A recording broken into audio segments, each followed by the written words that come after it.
الأستاذ سليمان جوادي، إعلامي وشاعر جزائري. تجربتي الشعرية تمتد لأكثر من 50 سنة.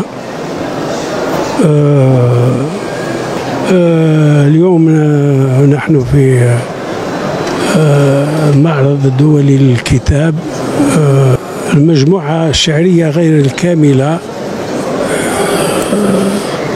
العدد الأول منها هو عبارة عن مجموعة تضم 8 دواوين، أما الدواوين الأخرى فهي قادمة بحول الله وستتكفل بها بإذن الله نفس الدار.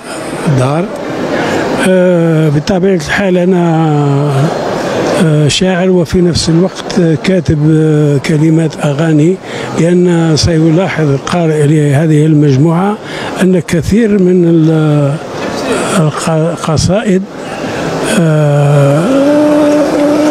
هذه المجموعة ملحنة ومغناة، سواء كأغاني عاطفية أو كأناشيد وطنية.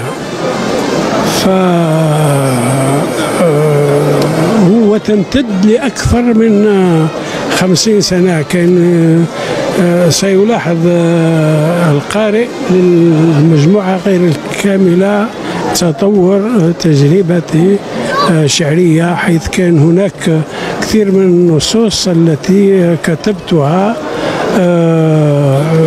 في نهاية الستينيات القرن الماضي، قصائد الشاب الصغير. ورغم ذلك، رغم بعض النصوص التي كتبتها في تلك الفترة أي قبل السبعينيات، اختيرت بعض النصوص في المنهاج المدرسي، وهذا أمر أعتز به كثيرا.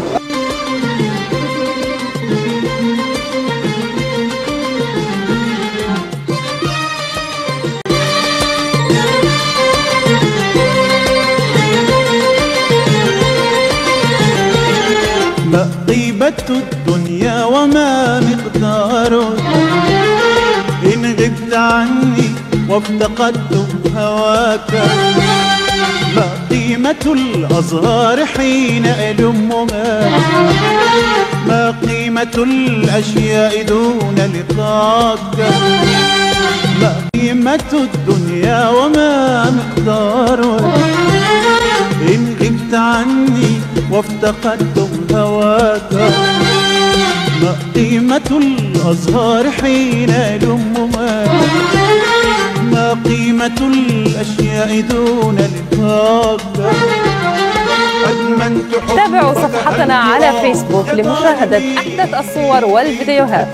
شاهد شارك.